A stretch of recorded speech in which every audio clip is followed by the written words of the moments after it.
Hey everyone, it's your favorite host, Marcus Norman of Gentleman Style Podcast Show. Today I have last but never least.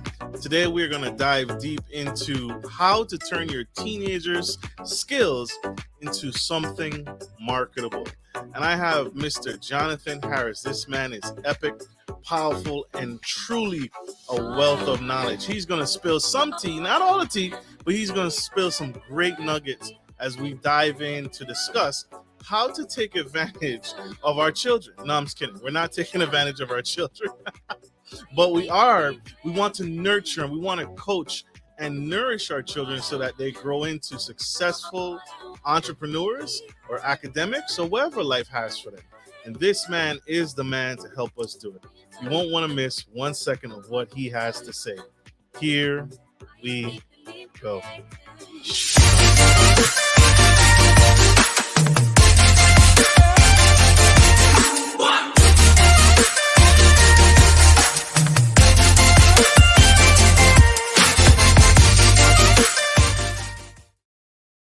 Hey everyone, it's Marcus Norman, Gentleman Style Podcast, host of the Gentleman Style Podcast Show.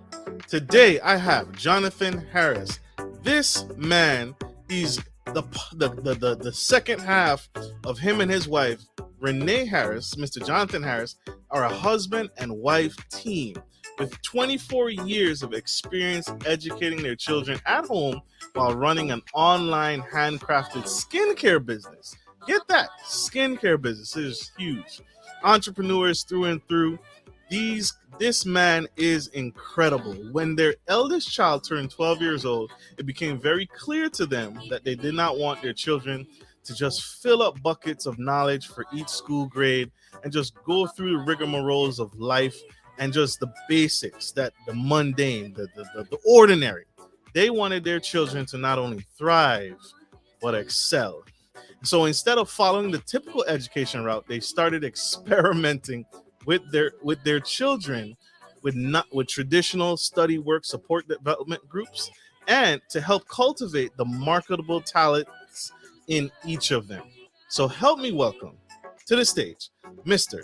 Jonathan Harris.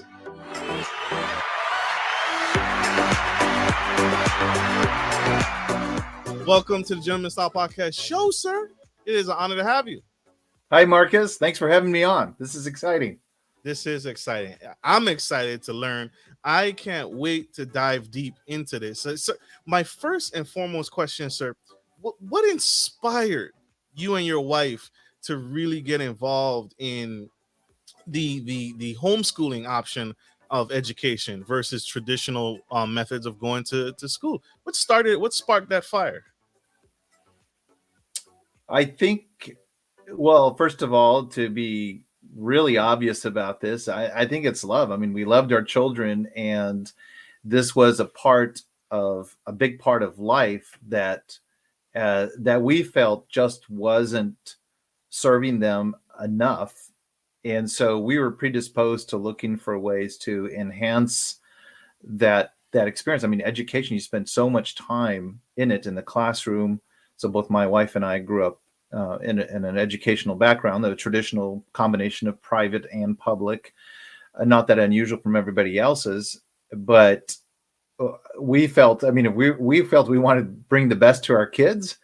And it wasn't necessarily by buying the most expensive thing, because a lot of things that you buy actually are not the best quality necessarily, stuff that you do yourself. I mean, you think of a lot of times you go out to the restaurant and you come back with a bill that's just unbelievable, and you go like, my wife can do better. I mean, it was good, but I think if I went and bought a $40 raw piece of meat from the grocery store at that price, I could have easily done as good a quality. I mean, there are reasons why you go to the restaurants. It's because it's convenience, not necessarily because of the quality. So same with schooling. I mean, you can pay a lot of money, but at the end of the day, you're like, yeah, could have done better. So that's really, we wanted the best for our children. And of course, part of that package is the whole ethical training. But we really were focused on how can we fully develop their potential. And we felt that homeschooling, to start off with, was a better way to go, because we were fully aware of how much you can customize it to each child's needs and personalities. So how did you juggle all of that? Because each child, just like you said, each child is uniquely different in their own way. You have, forgive me, you have 3 children, I have 9 children. 9 children. How 9 children. Yeah. how did you customize each a curriculum to each individual child? That's got to be a daunting Yeah, task. well, it can be tough in the sense, and you will hear other people tell you that, and we used to, and occasionally we run across that. I mean, to be clear, it's like we're not afraid to borrow from any particular system, a math course, a history course, do our own thing. And a lot of times in the homeschool world, you call that eclectic. I mean, that's just referring to the fact that you're willing to be a predator. You get the best of a particular subject, but it can, and you're right, it can be overwhelming because if you do have that many kids coming through, the personalities are all very different. I mean, every family will say that. You grow up and you have siblings and you go, oh my goodness, we're so different. The outcome is different. Well, it's the same in a homeschooling environment. So yeah, it can get frustrating sometimes because you'll go through one curriculum that worked well, and of course you don't have 9 kids all in the same age, right? It's sequential. So you'll go with one kid who did really well with this particular history course, and then you try it on the next one, and it's just like pulling hair. So we've run into those issues, and that's what helped also fuel the idea of we can come up with a better strategy where we are working with their natural advantages while still stretching them in some other areas. So we don't. That's something we gradually came to that realization. And at a time also when I was leaving a career, it was the end of my career. In order to stay in it, I would have to make sacrifices for the family I didn't want to do. And that's what really brought it home. It's like, I want my children to have a better control from the beginning of what they're doing with their adult career life. And I think that starts a lot sooner in terms of how they wrestle with acquiring knowledge and education and having a purpose for it. So yes, if you stick with one course for all your kids and you have multiple kids, you're going to most likely run into the issue where it can get really frustrating, where you feel like you're nagging them, pushing them, or even potentially even it's not challenging them enough. So we kind of flipped the script on that and took a different approach just around the time when my oldest was turning 12 and I was switching careers. How did you so I met a parent and it was the most shocking thing to me ever, because he basically went to his children. He had boys. He had all boys, and he said, I am not supporting your academic studies unless you go these. He was specifically talking about STEM. He was not supporting his children academically unless they were going to major and become experts in something related to STEM. When you went you and your wife went homeschooling route, did you just naturally allow your children to grow into whatever it is they enjoyed naturally, or was there a push because you saw innate skills in them, marketable skills in them, and say, okay, let's just work on her strengths? Because that's what traditional education does, right? You're gonna be graded on all these different subjects, whether you're good or not. If you're not good, we're still going to push you, even though that may not be your strength. Did you do that route, or did you focus on, well, let's just work on your strength, Well, which you're naturally good actually, at? yeah, I think actually we asked a completely different question. So the real question we asked ourselves, and we actually asked frequently the children as they got older. So of course the conversation becomes more sophisticated and adult, but essentially is, how can you bring value to other people now based on your current activity or interest? So when you start having that question, which is essentially a very adult question to ask when you're out there, right? So you have an interest in XYZ, and it could be as something as silly, or not silly, I should say. It could be very passionate. It could be, you're a grown adult and say, hey, I want to spend my life surfing on the beach. And then you have this ... How can I bring value to other people while I enjoy this lifestyle?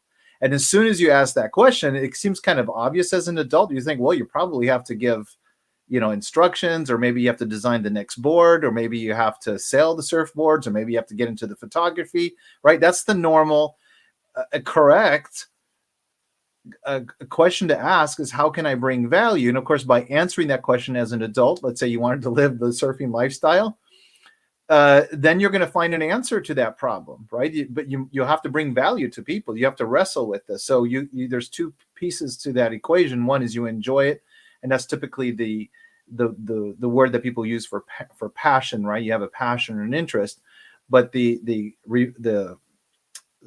other side of the same coin is you have to bring value to people while you're pursuing that. So when you're a child, when you're an adult, that becomes a little trickier, because if you fall into this, or you decide I really want to go the surfing lifestyle, and I'm just using that because I'm not into that, by the way, but it's difficult to do that if you have children and a wife in tow and you want to put food on the table, right? You say, well, you should have started this when you were 14, maybe then you could have gone pro, or you could have gone into this making surfboards and so forth. So those things that seem insurmountable almost as an adult become a lot easier if you're starting this in your teens. So whatever interest your child has, and we can get into that. It could be a STEM related thing. It could be an art related thing. It could be something that has neither STEM nor art, but you use that beginning interest as an excuse as a parent to encourage your child to put a little small skill on top of that has nothing necessarily to do with their interest or even their natural bent, but it helps make that interest come alive so it can bring value to the people around them. So in a simple way, if a child is taking piano lessons, that's a hobby, right? The person's doing it for they're consuming the knowledge. Maybe they're doing recitals, but remember, they're paying people. So they're paying people to listen to them and enjoy it, but no one is paying them yet. So the question becomes, well, I have an interest in playing piano. How can I now at my young age start bringing value to other people? And that's a question that gets asked on a regular basis. And a lot of the times in the beginning, the answer is, I can't. So then the next follow-up question, well, what can you do in order to make this more palatable or modify it slightly so people would receive it and say, yes, this is perfect, right? So a lot of times with piano playing, if you're a teacher, you may say, well, maybe you need a different piece of music. Maybe you need to be, instead of a classical keyboard, you need maybe a digital one because you need to be more portable, or maybe you need to choose different tunes, et cetera, et cetera. All these questions get asked one by one slowly over time and get answered. And as they get answered, that original interest can very often disappear, just like a rocket launcher just falls back to Earth and disappears, and the rest of the stuff takes off. So it's an organic growth of the child discovering what they're good at and also what they're willing to put the time and the effort in. So a lot of times they have no idea that they're even interested in something down the line, but in order to make the first one happen, they have to wrestle with it. So we teach them to really engage themselves with that question, how can I bring value? And sometimes the answer will be, I don't want to bring value and I don't want to do it anymore. And we say, assume it's not a rage quit situation. We say, okay, well, let's take a look at whatever else you're doing right now, and let's see how you can bring value to other people. Makes sense. Makes perfect sense. I need your help because I really want to walk this home for my audience. You did something with your oldest, who's now 22. The oldest is 24 now. 24. But you did something early on with photography. Yes. And I need you to walk that through because there's something significant there from what you started him on that path in photography and incorporating in the home and in his education to what he does today. And if you can share both what he did and what you did with him to nurture that, and then what he currently does today, because there's so much value in it. That was a unique part of your story, you and your wife's story, that was amazing to me. So please, I love sharing that. Yeah. And this one is a great one to share. The other ones have similar stories, but sometimes their stuff is not as visual. Like one of my sons is a programmer, so it's not as visual when you talk about it, but it's definitely, there's a whole mind exploration there. But this one, my son, who is 12, I'm pretty sure it was one of my wife's aunt. So does that make it a great aunt or something? She had this older digital camera, and the digital cameras were getting good, but nowhere near even what they are now. So you had a lot of the new cameras coming on the market. This is like 12 years ago. And we got a hand-me-down like a lot of people get. You get the hand-me-down. First question is, oh, great. Does it even support the memory cards on there anymore? So he got it down and it worked great. And so he just started doing what a normal kid would do, is just start taking random pictures. Then he discovered, hey, I could take some cool angles of, my friends skateboarding on the street or pretending to fall out of a window. And then he found out, it has a little video option, not very much, but a little bit of video. So he's just doing this. And we were really starting to think about this, and we say, hey, I'm glad you're enjoying it. It's a great way to explore the features. So right at this point, he's enjoying it for himself, right? Not wrong, but he's not developing anything of value for others yet. So we asked ourselves, how can he bring value with this interest that he has? He wasn't born interested in cameras. It's just something that fell in his lap. He was naturally curious. He was confident with it. And so we needed to have him bring value. He's only 12, so he's not going to go out there and do photo shoots and stuff like this. We run a little small home business that has nothing to do with photography, but one of the things that a small business needs very often is photo shots of the products. And at that point in time, we couldn't afford a real photographer, and we didn't really have good lighting equipment, but we knew we were frustrated because our products had these shadows. And if you go online on eBay, you could tell that good products, it helps sell the product. And so we say, hey, how about you take some effort to learn how to do some product shots and bring some value. We'll give you $5 or $10. It's a very small amount. And he said, sure, I'll do that. And then he went to the local camera store to pick up a couple of cheap lights. And while he was there, he was bold enough to ask the person, it's like, well, why are you getting this? Well, my parents want me to do some product shots. The guy gave him a free lesson on the spot on how to do product shots with shadows and angles and stuff. So right away, he came home. He started doing some pretty good product shots, and his of course, confidence and interest in the camera went way up, right? A natural interest that probably would have disappeared once he broke the camera. So we found a way for him to bring value. In this case, he's so young. We looked, is there something in our environment? And we had one. People can find other things. And that brought real value. He knew it was real because we were happy. And then from there, he went on to, somebody donated him one of the early commercial drones, not military drones, but cheap drones. And at that point in time, gimbals weren't really out for cameras. And he Velcroed, I think we have one of those original videos, Velcroed his camera to it, which would have been crazy to do if you had an expensive camera, but he did it, launched it up and found that you could take some pictures of him and the kids. And so he found out one of the neighbors was going to have the house put up for rental again. So he said, hey, can I take some aerial shots? And they said, sure. And they gave him something like $10. I can't remember the exact amount, but it was just a token amount. Got excited. So he started repeating this.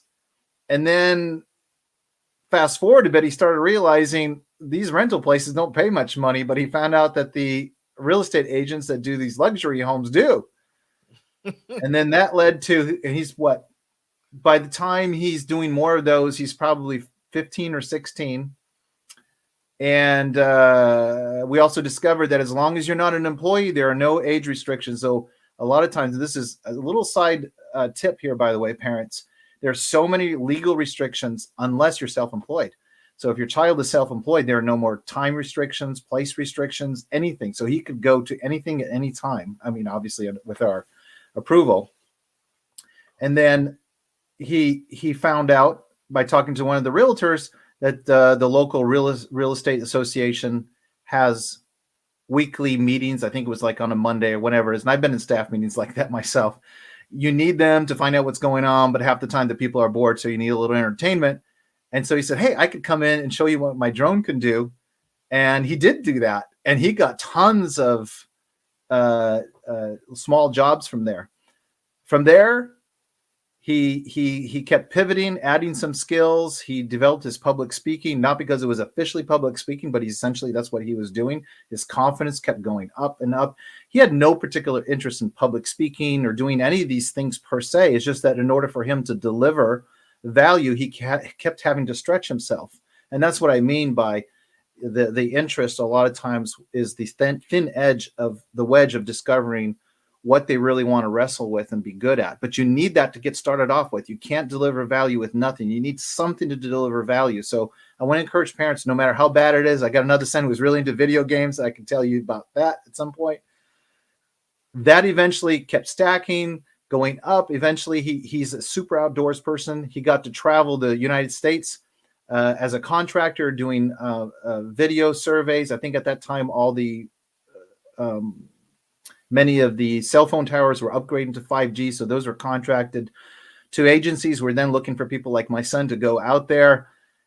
I mean, he loved it. I mean, it was like, and he's getting paid tons of money. And then from there, he got hired by another crew. He got to know a lot of the people. He went to the conventions, and now he's managing, and I won't mention the employer to keep it private, but managing grown men my age. And I asked him one time, he's like, he has to fire people sometimes. And I said, does that ever make you nervous? He's like, no. But he knows the guys in the field so much because he knew it at a deep level, and it started as a young person. So he never had those kind of trepidations that we often have as parents. And that was intentional, by the way, is that I knew that if we could gradually do this, you don't put your child all of a sudden at 18. It's like, okay, I haven't really been thinking, oh, shoot, now I really want to do, fill in the blank, but it's too late. You got to put food on the table. You got pressure from your peers telling you, are you going to college or military? All these pressures build, and people panic. But if you start early, you have time to pivot. They think it's normal. My kids think it's normal that grown adults respond to a mini business pitch, but that's because it's done gradually. I was not like that, by the way. My wife and I were both not like that. And it's riskier for us to make business decisions. With our small business, one is because we got a lot of people dependent on us. We didn't do this until late in life. And they themselves, the doors open up. That's a social factor. When people are really good at what they do, the age barrier matters very little once you get into the high professional performance of any field, no matter what it is. It just opens the doors. Whether you have a college degree, makes no difference at all. Right. That's huge, and thank you for breaking that down so delicately. It was incredible. You saw something, you gave him something, you gave him just a little knickknack, something to kind of see if it piqued his interest, and it just compounded over time. And one thing led to the next, right? Because now he has a camera, right? You can take that with any industry. He has a camera. Now he's engaging with public speaking. Now he has to sell himself. Now he has to engage in maybe generating a contract for himself between the neighbor or the real estate agent who's a major real estate firm. So now it just walks him step by step in each stage just so he can have experience in it. What are some non-marketable skills? Like, for example, you mentioned gaming. Is hunting a marketable skill, right? If training because you hear about those too. Parents who want their children to have, experience in nature and in the wild. Is that a marketable skill, or gaming? Is that a marketable skill? Well, what and I'll start off with here. My advice is and this can be, some people get this right away, some don't. But when you start off with your child, a lot of times you think, oh, it's helping the neighbor dog. They got bit by a local rattlesnake. They're puffed up. They're fine.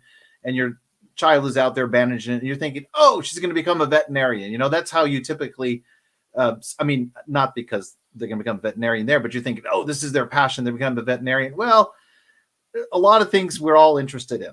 There's a lot of squirrel factors going on, and maybe, and it's okay to say that, but it's better to look for, if your child in that case seems to have a natural affinity to wanting to work with animals, etc., and you're in an environment that could allow you to do that, right? So there are some things that are much easier to engage with.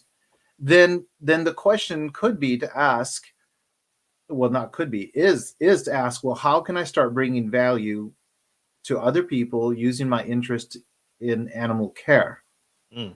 Now that is really interesting because that answer is never veterinarian. It could be long term, but obviously you cannot be a veterinarian right now. So you have to find something, and usually it's a service description for other people. So you could go in any number of directions. I mean, in our particular area, we live in a semi-rural area, and I know several people who make good money. I mean, it baffles me, but they raise these pedigree dogs, and there's a whole mini industry of this. And I think, I don't know, there's all these crazes going on with these poodle dogs crossed with whatever. I can't even keep up, but you can tell these dogs, they look perfect, they're well trained, but they get farmed out to families in the country, and then they get bought by celebrities in the city, right? They want them pre-groomed, pre-trained. A lot of times they're looking for families that have children, because when they get these very expensive dogs, $10,000, I don't know what they go for now, in a home, they don't want them biting the expensive lawyer. They want, they're buying them for their daughters, and I've seen those, and I'm like, I can't afford that. But there's a whole mini industry. So, I mean, right there, you could say, hey, in my environment, now we live in a semi-rural area, they normally don't do this in the city. I could be a volunteer to be one of those people. They want their dogs trained. You're supposed to agree to take the dog to the local veterinarian. I mean, they got professional trainers. You're just basically like a host family. I know it sounds a little crazy, but a lot of these celebrities or people who have high income want a basically perfect dog to come into their house for their children. So you could say, well, that would be one way. You could get involved with one of the local families that does this and volunteer to feed and take care of them. And they're very, very strict.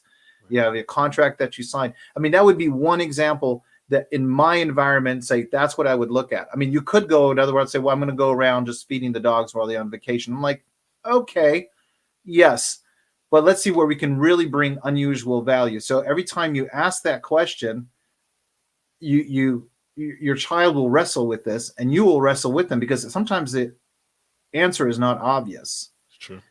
But by running into that obstacle, that's when you start having the answer, right? So if you say, the dog is too dangerous, let's say, and you're too young, that may be the end of the story. But maybe you need to buy pepper spray. Maybe there's something you can go to. And so let's say you buy pepper spray in an unusual situation where the dog is out of control. I'm not saying you should pepper spray dogs should take care, but I'm making this up, right? Because we don't do this. I won't get in trouble. But maybe that's the answer. So in the process of buying pepper spray, your daughter finds out, hey, she likes the self-defense stuff. I happen to know that also a lot of bicyclists in our area carry some kind of dog repellent, whatever. I don't know. The regulations keep changing. It's a big deal. People spend lots of money, not just for self-defense for women, but people, bicyclers and so forth. So let's say she gets into this and she finds, hey, this is easy. I can even sell this to neighbors. I can make it quick dollars. I can go through a little franchise. So maybe she finds that this original interest of dogs, taking care of dogs, led to a need to some kind of protection that maybe dad's insisting, right? Maybe she's not, but I'm insisting. But then from there, she finds like, hey, I love this stuff. I love the self-defense. So you see this pivot. Eventually, the whole dog interest could maybe disappear, or maybe it stays, but you don't know that. And this is the conversation you're having with your child. Right. Or they say, I want to go to the next level. And you can say, hey, well, let's do an anatomy, get an anatomy book. You need to do your biology. Instead of just doing random biology on animals, let's focus on dogs. So you could buy that one course, for example. So you were starting to, maybe you want to go more of an academic, maybe veterinarian route, maybe, but don't have that conversation too early. What you're trying to say, let's see if we can bring value now in some way. And when we run into that obstacle, let's skill stack another little thing on top of it, or pivot in a slightly different direction. Makes sense. We have, this is huge. This is impactful. And I'm glad you brought up the example of the veterinarian, because you really walked me through that and walked my audience through that. That is huge. Round of applause for Mr. Harris. That is huge. We have one quick commercial break. Don't go anywhere. Stay tuned. Stay with us. We'll be right back. Good day, podcast listeners. This is your boy, Marcus Norman of Gentleman Style Podcast Show. I wanted to let you guys know that we will be rolling out a new feature and adding a join sponsor button next to the subscriber button here at the bottom of your screen. Once you click the button, it will display 3 membership levels. Gentleman Gentry, which is our entry level, Duke Duchess, which is our season level, and the Emperor and Empress, which is our most sophisticated level, which you will receive unique perks and benefits at each differing level and gain access to our community tab. We will also be sharing polls, upcoming events, and interviews, as well as receive feedback from our sponsors directly. Your support helps me find new and exciting guests to bring to the stage live. Well, in order to get the higher end speakers, it requires, you guessed it, money. So thank you for tuning in to my channel. And if becoming a sponsor sounds good to you, then select the join button below and choose your desired sponsor level. Let's continue to grow and serve the future of generations of men and women to come. Love you guys. Bye. If you're looking for a reliable professional trucking and logistics service, you've come to the right place. Musa Trucking is a veteran-owned and operated premier transportation provider that can help with all of your trucking and logistics needs. Musa is revolutionizing the trucking industry through strategic partnerships, the development of core personnel, and the use of cutting-edge technology. Our inventory system ensures that cargo ends up divided into the right trucks and reaching the correct destination. Our drivers are dedicated to transporting goods efficiently and safely. Contact us today to get started by visiting the website on the screen or by calling 757-756-5246.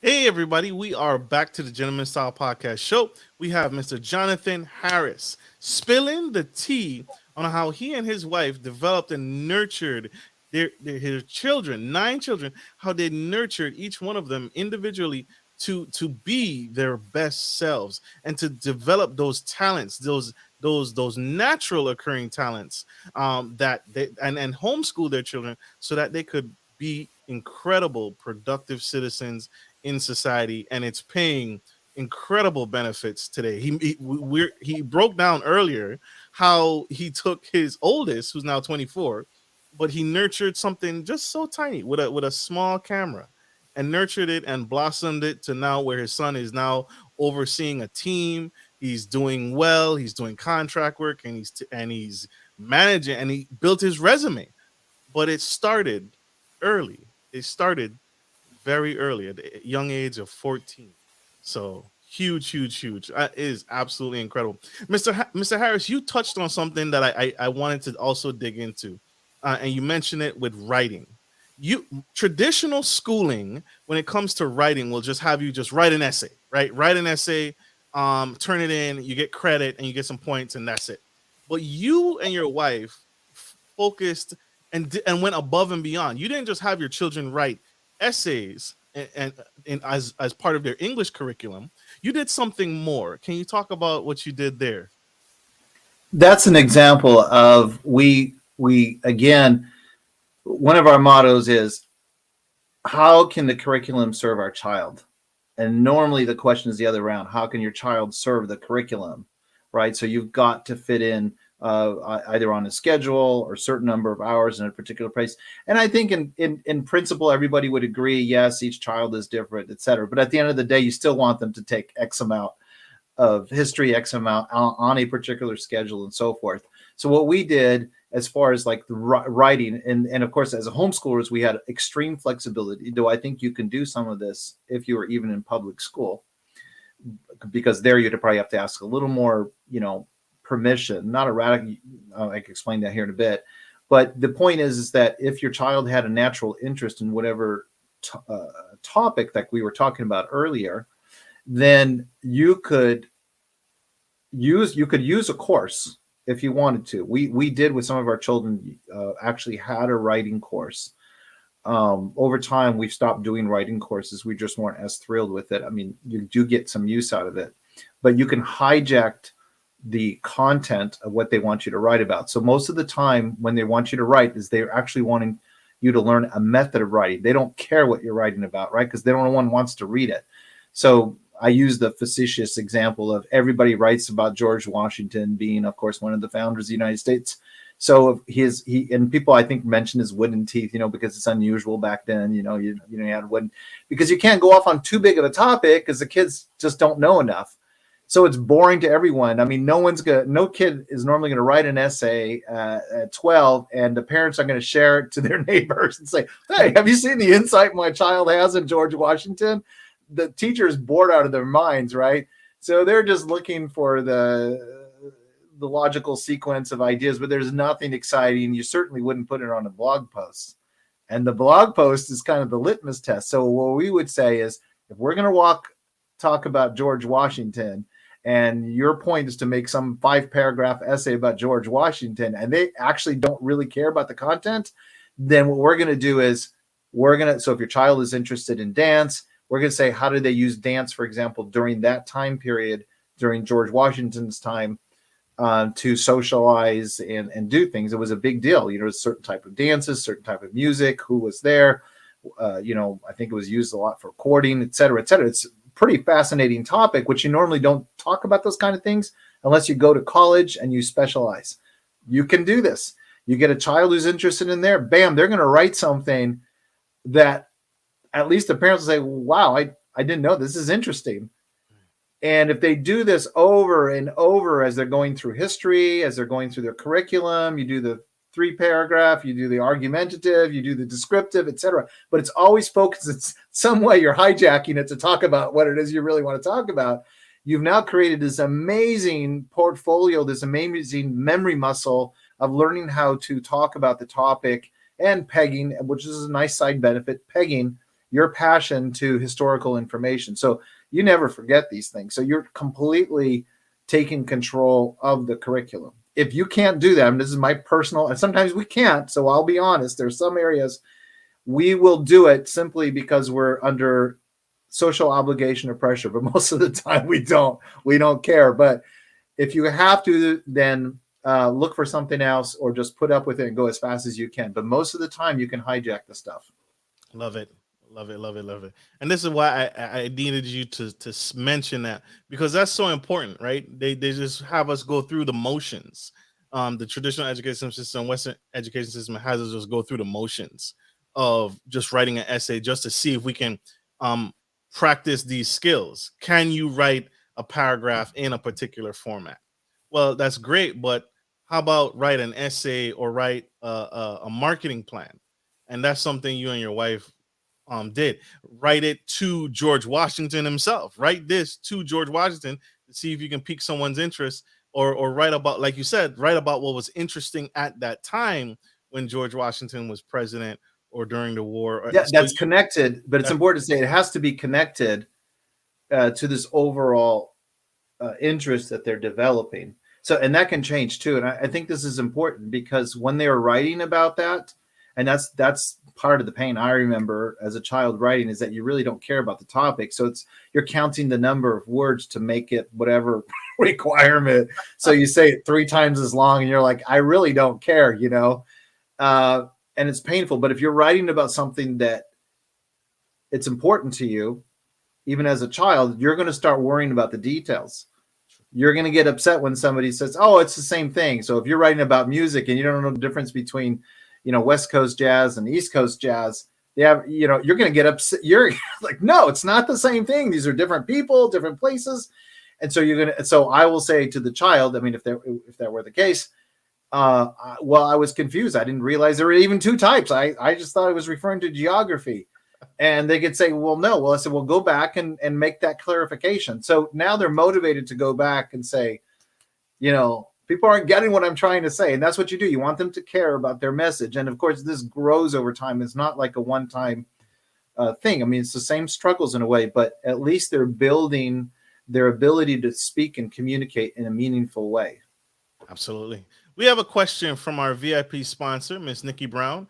Thank you for your sponsorship. We appreciate your support to the show. It helps us find unique and exciting guests like Mr. Harris. So thank you for your sponsorship, Miss Nikki Brown. But she asks, how do we as parents fuel our children's passion? How do we start the business for them? You open the doors for them. That is really important. In fact, I would like to say this is can be exciting, because a lot of traditionally cut out of the educational process. Part of it makes sense because I think the early years, the children need a lot more nurturing. But as they become and hit the teens, they have a greater desire to be validated by the external world, right? Mom's hug, it doesn't count anymore. If you draw a picture and mom says, "Oh, it's beautiful," they're a little suspicious. And they rightly say, "Well, you have to love me," and they know that. So it becomes a little, the teen doesn't trust that information, and correctly so, because there's a lot of things that we like about our children that we wouldn't like about someone else's child. That's shoddy work. They need that honest feedback. And so what you're really doing for them as a parent is you're more of a coach. So in that example of, maybe the first few times you're placing that phone call, in that early example of the girl who's interested in animal care, maybe you are placing the first few phone calls from some people in the area that that might be willing to let her take care of the dogs in a more meaningful way. But part of that process is you are teaching them to say, well, you need to ask more people now. If that's the direction you want to keep going, and they're showing some excitement, then what you're doing is saying there's 3 more people that you could ask. They're good friends of them. And you want to encourage your child. And they'll sometimes in the beginning, when they first start, they'll do this. They'll say, well, you ask them for me. And then that's where you start having the conversation with them. It's like, well, you did well with the first 2. I opened the door for the first 2. All you have to do is repeat. So they may run into, I'm just role playing here, but if they say, well, I don't know what to say, well, then that's when you teach them, well, maybe you could put it on a little flyer, right? So you're teaching them, well, that's a good point. Maybe you're not comfortable or confident enough, and it varies by child. Then you may teach them, well, let's put this on a piece of paper so that we could maybe mail it to them or send it to them. And then that's when you're teaching them how to put that together. So you're not starting the business for them. Is what you're doing is you're opening the doors, helping to open the doors for them. And as they engage in it, you expect them to start ringing the doorbells and start reaching out. So when they're young, of course, you do have to open those doors for them. And that can be exciting because you do have social contacts. And your goal as a parent is to coach them to go to the next level. And at some point, which is really exciting, typically in the mid-teens, if you've been doing this for a while, a lot of times they may say, hey, Dad or Mom, I don't know how to do this. And my answer is, I don't know either. Why don't you see if there's a course? There's somebody in our social circle who knows, like in the example of my son, he wanted to drum up more business. And I'm not in the drone business. I'm not in the real estate business. But I had a friend in my social circle that I knew was a very, very good insurance agent. And he made lots of money, and I knew he was good at cold calling. I said, why don't you go talk to him? So he actually did. And this guy said, I'll teach you how to drum up new business. He didn't have much money, but in exchange, you're going to do my landscaping on my big property. I mean, it was just, I think, mowing several times or whatever it was. So the one piece of advice he gave him is never charge by the hour, only by the project. And he gave him the reasons why. Because in the beginning, if you charge by the project, you may not make as much money as what you would by the hour. He says, but if you do it by the hour, the people want to micromanage you. And then if you get good at it, you won't reap the benefits, which is what they really want is to transfer. So I kind of knew those terms because I've been reading business books too, but he was really in it, this friend. And he taught my son that what they're trying to do is transfer the risk to you, the project. So if it doesn't work well, then you have to come back and finish it. They don't want to worry about that. They don't want to worry about the number of hours. They don't want to micromanage you. They don't want to do any of this. They just want a flat fee And then at that point, for my son, the potential to make a lot of money if you got good was much better. And he has always stuck with this over the years. That's a piece of advice that he got, but he had to make the effort to talk to that person. But I opened the door socially for him. Love it. Love it. Love it. I hope that answers your question. I think it does. She says, great information. All right. Absolutely awesome. Sir, this has been incredible. This is absolutely powerful. And I appreciate you taking the time out to give back in this way. Any final nuggets that you want to leave my audience on you've dropped so many nuggets already. Any tips, any advice? How does a parent, if a parent wants to get started with their child today, what's the very first thing, or what are the first few things they should do first in order to homeschool their children?